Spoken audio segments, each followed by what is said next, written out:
어딘가 세미나를 가거나 뭐 전시회, 발표회, 회의, 모임, 뭐 돌잔치나 결혼식도 그렇죠. 종종 사은품을 주곤 합니다. 그런 모임을 신청할 때 뭐 회비나 참가비를 내는 경우도 있지만 그렇지 않고 무료로 참석했는데도 온 것에 감사하다고 하면서 사은품과 같은 선물을 주고 혹은 뭐 추첨을 통해 상품, 경품을 주기도 하죠. 사람들은 뜻하지 않게 무언가를 얻어서 기분이 좋고 또 그 세미나, 전시회, 뭐 회의, 모임 그런 것에 이제 좀 좋은 인상을 갖게 됩니다. 이처럼 사람들은 받는 걸 사실 좋아해요. 영어 관용어 중에 이런 게 있죠. give and take, 주고받기. 주는 것이 있으면 받는 것도 있다. 상호 양보와 뭐 타협의 과정을 뜻하죠. 그러니까 내가 어떤 것에 대한 충분한 값이나 시간이나 어떤 유형의 것을 주고 그걸 대가로 다른 무언가를 받는다면 내가 준 것과 비슷한 값어치의 어떤 것을 받는 것이니까 그것에 대해서는 당연하게 여기고 사실 특별한 마음이 없는 게 일반적입니다. 자, 그런데 나는 준 게 없어요, 별로. 아니 뭐 아이디가 없거나 비용도 별로 거의 지불하지 않고 그저 몸만 왔을 뿐인데도 내가 그렇게 어떤 투자한 것 이상의 것을 얻는다면 사람은 그것에 대해서 상당한 기쁨을 느끼고 만족감을 느낍니다. 생각지도 못한 것을 받았다면 흡족해하죠. 자, 그렇게 사람들은 보통 얼마나 받았냐, 어떤 상황이나 상태에 대해서 내가 어떤 대가를 받았냐, 아니면 무료로 공짜로 무언가를 얻었느냐 이런 걸 많이 생각하고 기분 좋아하게 여기죠. 그런데 참 성경은 이런 세상적인 관점, 인간의 생각과는 정반대의 것을 말하고 있어요. 얼마나 드렸는가, 여기서 더 나아가 어떤 마음으로 드렸는가, 받는 게 아닌 드리는 것에 대해서 강조를 합니다. 하나님께서는 우리가 어떤 대가를 바라거나 이득을 취하거나 give and take로 줬으니까 받는 그것을 바라며 나가는 것보다는 그런 생각을 좀 버리고 오직 하나님의 뜻을 위해서 내가 무엇을 더 드리고 어떤 마음으로 드리고 나를 내려놓고 헌신했는가를 귀하게 보신다는 거죠. 나는 하나님께 무엇을 드리며 살아가고 있었나? 하나님의 뜻을 위해 내 시간, 물질, 나의 에너지, 내 노력 얼마나 내가 쏟아부었을까? 우리 교회가 뭐 작은 교회라 작은 편이라 다른 교회에 비하면 행사나 그런 것도 많지 않고 여러 일을 하는 건 아니지만 그럼에도 내가 교회를 위해서 헌신하며 나아갔을 때 하나님의 일을 위해서 나아갔을 때 의무로 했나? 어떤 대가를 바라고 했나? 아니면 정말 기쁨과 감사로 하나님의 뜻을 위해 나갔었는가? 그래서 하나님께서 기뻐하시는 헌신이 무엇인지 오늘 말씀에서 알려주시는 바를 깨달아서 주님께 향기로운 제사를 드리는 정말 귀한 헌신으로 아름다우신 주님의 뜻을 올려드리는 그렇게 이 땅 가운데 나가는 우리 모두가 되기를 소망합니다. 바울은 14절에서 너희가 내 괴로움에 함께 참여했으니 잘하였도다 라고 하는데요. 바울이 말하는 이 내 괴로움, 그것은 그가 선교 사역을 하면서 받았던 환난을 말해요. 바울의 사역은 결국 쉽지 않았죠. 정말 많은 어려움 속에서 예수 그리스도의 복음을 전파했습니다. 자기가 뭔가를 바라고 어떤 것을 얻기 위해서 자기 만족이나 이익을 위해서 이름, 명성을 떨치기 위해서 그게 아니라 오직 하나님 나라를 위해서 예수 그리스도만을 위해서 나아갔어요. 자기를 드렸습니다. 자기를 내놓았어요. 거기에는 큰 환난과 어려움이 있었습니다. 아니 내가 이만큼 했으면 오는 게 있어야 되는데 오히려 어려움, 경제적인 어려움, 이방인과 유대인들의 괴롭힘, 또 고린도후서 말씀에 보면 뭐 강도도 만나고 파선도 하고 매도 맞고 그런데 바울이 말하기를 그런 어려움에 그런 환난에 이 빌립보 교회가 참여했으니 잘했다 칭찬하는 거예요. 빌립보 교회는요 비록 바울의 그 사역지와는 좀 떨어져 있었지만 바울의 어려움에 동참했습니다. 단순히 물질적 경제적인 도움을 주고 그런 것만 말하는 게 아니고요. 바울과 함께 짐을 졌다라는 거예요. 이게 뭐냐? 이것이 바로 헌신이다라는 겁니다. 자신의 이익을 위해서 바울에게 뭔가 좀 콩고물 얻어먹으려고 바울이 돈 많이 주고 그들을 사들여서 그게 아니고 자기들의 어떤 수고와 노력과 시간을 써서 바울의 사역에, 하나님의 사역을 위해서 교회가 헌신했다라는 겁니다. 바울의 어려움에 동참해서 자신들도 아픔과 괴로움과 어떤 환난을 같이 겪었다라는 것. 그래서 우리는 공동체의 어떤 아픔에 함께하고 있는가? 우리 교회가 뭐 그렇게 큰 어려움이나 환난을 겪고 있는 건 아니지만요. 그래도 이렇게 지내다 보면 사람이 모이는 곳이니까 간간히 힘든 일이 있을 수도 있겠죠. 예를 들면 뭐 옥상, 건물이 오래돼서 옥상에 비가 샌다든가 다른 점포와 문제가 있다든가 뭐 혹은 내적으로는 재정적인 어떤 문제들. 이런 상황을 우리가 좀 이해하고 함께하고 동참하면서 그 어려움 속에 나의 어떠한 것을 얼마나 나는 드리고 있는지 하나님이 세우신 이 교회 공동체의 어려움에 동참하면서 함께 이겨나가는 우리 모두가 되기를 소망합니다. 신앙을 개인적인 영역으로만 여기지 않고요. 공동체적인 영역으로 여겨서 아름다운 주의 뜻을 이루어나가야 합니다. 하나님이 기뻐하시는 헌신은 대가를 바라지 않고 인정받으려고 하는 게 아니라 함께 짐을 지는 것이다 라는 거예요.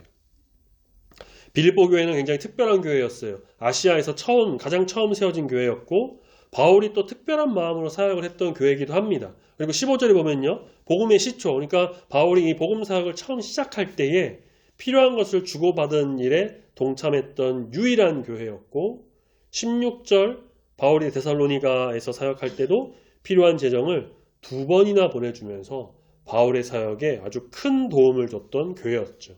빌립보 교회가 뭐 정말 풍족하고 재정이 막 차고 넘쳐서 그랬던 것이 아니라 그들도 힘든 중에 하나님의 뜻을 위해서 바울의 이 사역을 위해서 헌신했던 겁니다. 빌립보 교회는 반복적으로 바울을 도왔습니다. 그런 물질이 바울은 굉장히 감사했겠죠. 그렇지만 바울은 그 물질 자체보다 더 기뻐했던 것은 바로 열매라는 거예요. 17절 교회의 헌신과 섬김을 통해 열매가 풍성하기를 바란다 라고 합니다. 그러니까 헌신의 가치는요. 크기에만 있는 게 아닙니다. 10시간 헌신했으니까 10시간만큼의 복 받고 1시간 헌신했으니까 1시간만큼만의 복을 받는 그런 계산적인 게 아니에요. 물론 많이 하면 좋죠. 들어지는 물질이 더 크면 좋긴 하겠죠. 하지만 헌신의 가치는 크기에 있는 게 아닌 바로 마음 중심에 있다는 것. 하나님은 들어진 그 마음 중심을 보신다라는 겁니다. 마가복음 12장 41절에서 예수님께서 이제 성전에 헌금함을 보실 때 많은 사람이 이제 헌금을 했습니다. 부자도 헌금을 했고요. 그때 한 가난한 과부가 와서 2렙돈, 한 고드란트를 넣었다고 해요. 렙돈은 당시 헬라의 화폐 단위고요. 고드란트는 로마의 화폐 단위입니다. 이 최소 단위의 동전인데 당시 하루 노동자의 하루 품삯이 이제 1데나리온이었거든요. 그 1데나리온이 64고드란트였다고 해요. 그러니까 이렇게 계산해 보면 하루 일당을 요즘 원으로 요즘 하나로 했을 때 대략 하면 10만 원 계산했다. 그러면 한 고드란트는 얼마냐? 한 1,500원 정도밖에 안 된다는 거예요. 얼마 안 되죠. 그런데 예수님께서는 이 과부가 1,500원 한 고드란트를 내는 그 과부가 헌금함에 넣는 그 모든 사람들보다 많이 냈다라고 하십니다. 금액이 많고 적음이 중요한 게 아니었던 거예요. 자기의 것을 아끼지 않고 하나님을 위해, 교회를 위해, 사역을 위해, 그 뜻을 위해 다 드린 마음과 중심이 중요하다는 것을 의미하죠. 다른 사람들은 풍족한 중에 헌금했습니다.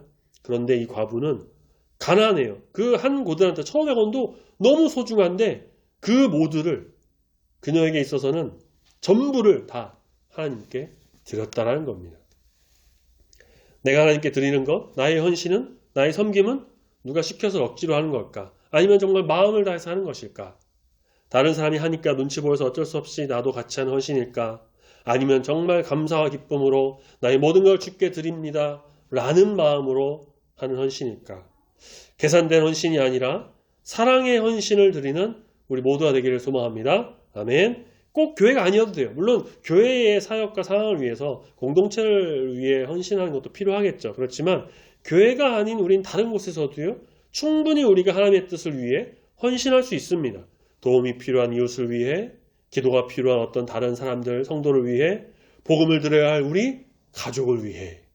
참된 헌신은 사랑과 감사에서 나온다는 것을 꼭 기억하면서 온 마음과 뜻을 다해 억지가 아닌 마음 중심에서 나오는 귀한 그 헌신으로 아름다운 주의 뜻을 세워나가는 그 일을 이루어나가는 우리 모두가 되어야 할 줄로 믿습니다.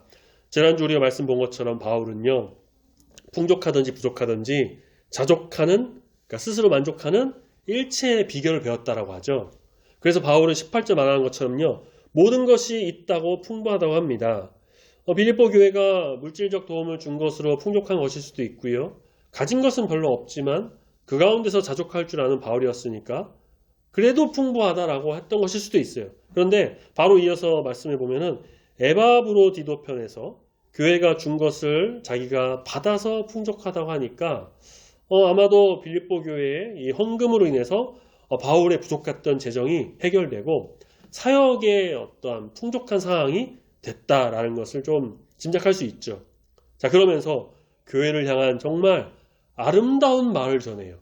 18절 하반절에 이는 받으실 만한 향기로운 제물이요 하나님을 기쁘시게 한 것이니라. 바울은 개인적인 용무를 보고 있는 게 아니었습니다. 자기가 하고 싶은 걸 그냥 마음대로 하고 다니는 것도 아니었어요.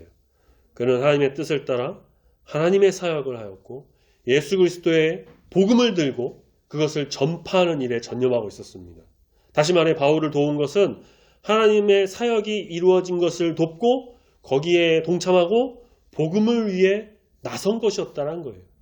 금액이 많고 적던 빌립보 교회는 바울의 어려움에 동참했고 그를 위해 헌신하는 것을 전혀 아까워하지 않는 교회였습니다. 그 모습과 드려진 헌신, 물질이 바로 하나님께서 받으실 만한 향기로운 제물이 되고 이러한 모습을 하나님께서 또한 기뻐하신다라는 겁니다. 우리의 삶 자체가 하나님께 드려지는 귀한 삶, 주의 일을 위해 헌신하는 나의 모습, 나의 열정, 나의 물질, 나의 어떤 에너지, 모든 것이 하나님의 뜻을 위해 이루어지어 간다면 하나님께서는 그 헌신을 반드시 기억하시고 흠양하시고 은혜롭게 이루어 주실 것입니다. 앞서도 말씀드린 것처럼 교회를 위해 헌신하는 것은 필요합니다. 교회는 하나님께서 세우신 곳이고 복음에 전파되는 어떤 전초기지와도 같은 곳이기 때문이에요. 하지만 꼭 교회가 아니더라도 우리가 있는 어느 곳에서든지 우리는 주님의 뜻을 따라서 주변 사람들에게 어떤 공동체, 직장, 일터, 가정 모든 곳에서 사랑과 헌신을 베풀 수 있습니다. 나의 시간, 물질, 섬김으로 하나님의 그 아름다우신 일을 해나가는 거죠. 그것은 하나님께서 받으실 만한 향기로운 제물이 되고 하나님께서 기뻐하시는 헌신이 됩니다. 향기로운 헌신을 통해 하나님을 기쁘시게 하고 사람들에게는 덕을 끼치는 귀한 성도님들이 다 되시기를 소망합니다. 내가 아름다운 주의, 그러니까 나 자체가 아름다운 주의 향기가 되는 거예요. 내가 가는 곳 어디서든지 주의 뜻을 이루어 나가고 나의 헌신으로 인해서 귀하신 주의 나라가 세워지고 복음이 전파되고 그렇게 거룩한 주의 이름이 드러나는 은혜의 역사가 있기를 축원합니다. 아멘. 말씀을 정리하자면 함께 짐을 지는 헌신, 중심을 드리는 헌신이 우리에게 있어야 하고 하나님께 향기로운 삶을 사는 자가 되어야 한다는 것입니다. 나는 무엇을 하나님께 드리고 있는지 한번 생각해 보시길 바랍니다. 나의 시간을 얼마나 하나님의 뜻을 위해서 사용하고 있는지, 나의 물질은 내 욕심을 채우기 위해서 사용되는지 아니면 하나님의 뜻을 위해 거룩하게 사용되는지, 나의 헌신과 열정은 내 만족을 위해 일어나는 것인지 아니면 하나님의 나라를 세우기 위해서 드려지는 귀한 모습인지를. 하나님께서는 크기보다는 향기나는 헌신을 또 그 마음 중심으로 드려지는 헌신을 보시는 분이시기 때문에 정말 정성을 다해서 우리 주님의 뜻을 세우며 교회를 비롯한 내가 가는 모든 곳에서 우리 주님의 이름을 드러내면서 아름다운 향기를 날리는 거룩한 헌신으로 주님께 영광을 올려드리는 우리 모든 성도님들이 다 되시기를 소망합니다. 아멘.